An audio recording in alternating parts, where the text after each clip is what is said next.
Imagine you're a 13-year-old boy named Marcus, standing in the grand marble atrium of a Roman villa in 96 AD. The morning sun streams through the open roof, casting golden geometric patterns across the polished floor. Your simple white tunic clings to your frame, your dark hair meticulously oiled by the household slaves. Today feels different, though you can't pinpoint why. Servants rush past, their eyes avoiding yours, preparing for visitors with an urgency that unsettles you. The rich aroma of roasted meat and honeyed wine drifts from the kitchen, hinting at a feast too lavish for an ordinary day. Unbeknownst to you, 3 days ago, your name was scrawled on papyrus and dropped into a silver bowl. The visitors arriving today aren't here for business, they're here to inspect their purchase. Tucked into your belt is a small wooden horse, carved by your father before you were sold to settle his debts. For 2 years, you've kept it hidden, a fragile tether to a life you barely remember. Tonight they will find it and burn it before your eyes, the first step in erasing who you were. By dawn, you'll understand the chilling truth whispered by the older slaves. Some fates are worse than death. If you're captivated by the hidden truths of history, hit that like button, share this story with others, and subscribe for more journeys into the past. Comment below and tell me where you're listening from. I'm amazed how our shared curiosity connects us across time and space, from every corner of the globe. Let's uncover these forgotten tales together and honor the voices history tried to silence. The Roman Empire, sprawling across 5 million square kilometers and ruling 60 million souls, was a marvel of architecture, law, and conquest. Yet beneath its gleaming marble columns and silk-draped villas lay a sinister foundation built on human suffering. Conservative estimates suggest that over 800,000 young men, like Marcus, were ensnared as male concubines throughout the empire's history, their lives consumed by a system that treated them as disposable commodities for the elite's pleasure. This wasn't the work of isolated cruelty, but a meticulously designed institution, a machine of exploitation that operated with chilling efficiency for centuries. The practice was no secret in Roman society. Wealthy citizens openly competed to acquire the most beautiful young men, parading them at lavish dinner parties like living sculptures. A prized boy from Greece or Egypt could fetch a price equivalent to a year's wages for a skilled craftsman, sometimes more than a small villa. Their value was reduced to a catalogue of physical attributes: clear skin, symmetrical features, youthful vitality. The horror lay not just in the act but in its systematic nature. Specialized markets thrived across the empire, operating with the precision of modern commerce. In Rome's slave market near the Forum, boys were displayed on raised platforms, their teeth inspected, reflexes tested, and potential evaluated for various forms of service. Sellers kept detailed records: origin, age, training, like inventory logs for livestock. The economic incentives permeated every level of society. Poor families, facing starvation, sold their sons for immediate survival, often rationalizing it as a chance for advancement. Raiders and pirates targeted young males, knowing they commanded premium prices. Even legitimate merchants scouted distant provinces for promising boys, arranging their transport to urban markets. The legal system reinforced this horror. Unlike common slaves with minimal protections, male concubines existed in a legal grey area where their masters' desires trumped any consideration of their humanity.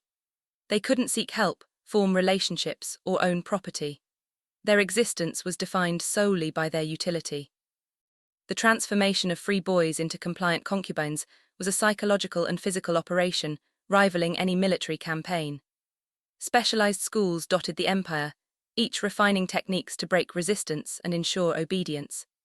These institutions studied human psychology with scientific precision, identifying methods to destroy individual will while preserving physical appeal. Boys were collected from every corner of the empire: Celtic youths from Britain valued for fair complexions, Greeks for intellectual refinement, Germanics for strength and exoticism. Transportation networks rivaled those for grain or luxury goods, with ships carrying chained boys across the Mediterranean and overland routes moving smaller groups through treacherous passes. Mortality during transport was just another business expense. Roman literature offers chilling glimpses into this normalized horror. Poets praised beautiful concubines, philosophers debated training methods, and historians noted emperors' preferences as routine details. The boys' suffering was invisible to a culture that saw them as objects. Most disturbingly, the system created its own perpetrators. Many overseers and trainers were former concubines who, having survived, became enforcers of the very machine that broke them.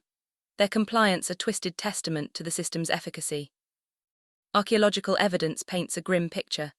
Excavations of wealthy villas reveal quarters designed for young male servants, complete with chains, locks, and punishment devices. Medical instruments suggest surgical modifications, performed without anesthesia, to meet masters' preferences. These findings confirm the industrial scale. One facility alone processed an estimated 3,000 boys over a century, part of a network of over 200 such institutions across the empire. Let's return to Marcus. The first sign of impending horror came when Gaius Aurelius, the villa's master, entered the atrium, an unprecedented act. Typically he communicated through stewards, maintaining distance between owner and property. But today he circled Marcus like a merchant appraising a horse, lifting his chin, checking his teeth, running hands through his oiled hair. Marcus stood frozen, having learned that movement invited punishment. When Gaius pulled back his tunic to inspect his chest, a chill unrelated to the morning air gripped him. The buyers arrived at midday, their gold-adorned litters signaling immense wealth. From the kitchen doorway, Marcus glimpsed men in senatorial togas, their laughter twisting his stomach. He'd been sold before, his father's debts forcing a desperate choice, but this felt different, calculated, and commercial. Summoned in the afternoon, Marcus was bathed, oiled, and dressed in his finest tunic, his hair styled in the Greek curls Gaius favored. His reflection in a bronze mirror showed a stranger, polished for display.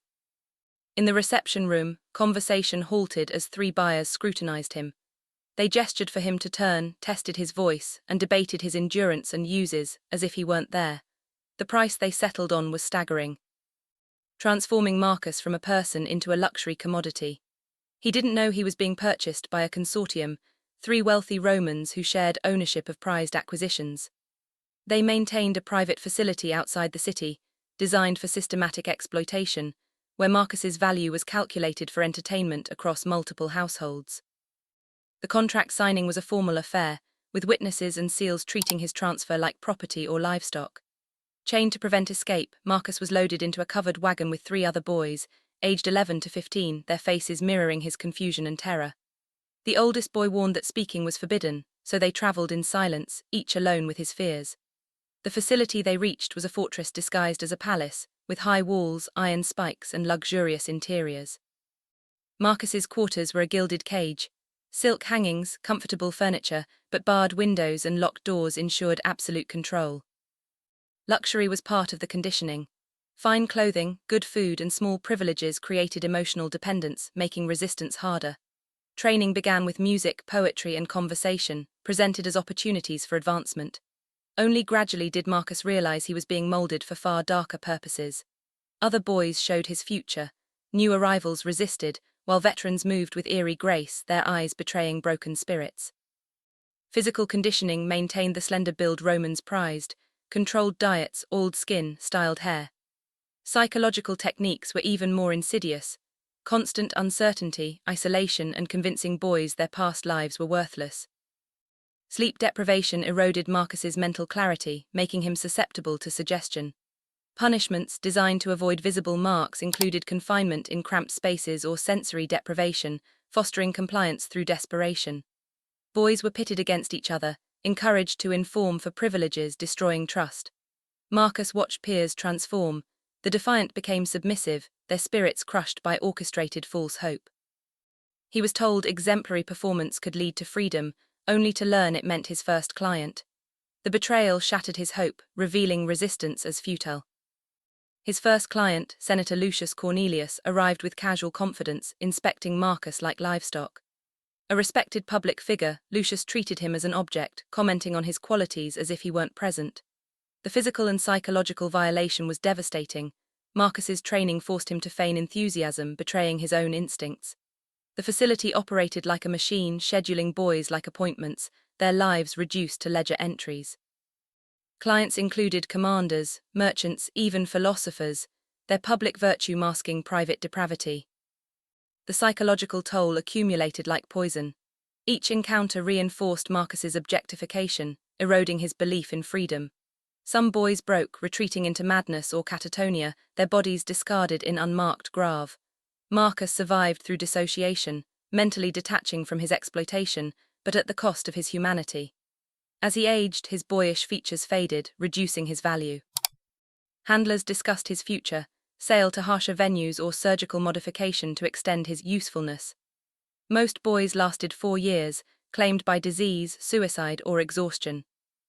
When Marcus contracted a wasting disease, he welcomed it as escape.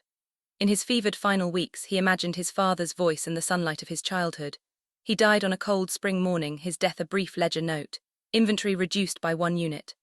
Archaeologists later uncovered the facility's records, revealing 3,000 boys processed over a century, part of a network consuming 800,000 lives. Skeletal remains showed malnutrition, trauma, and surgical horrors. Client lists named senators, generals, even early Christian leaders, their hypocrisy shielded by public morality. The facility's profits funded Rome's grandeur, including the Pantheon, a monument to human suffering.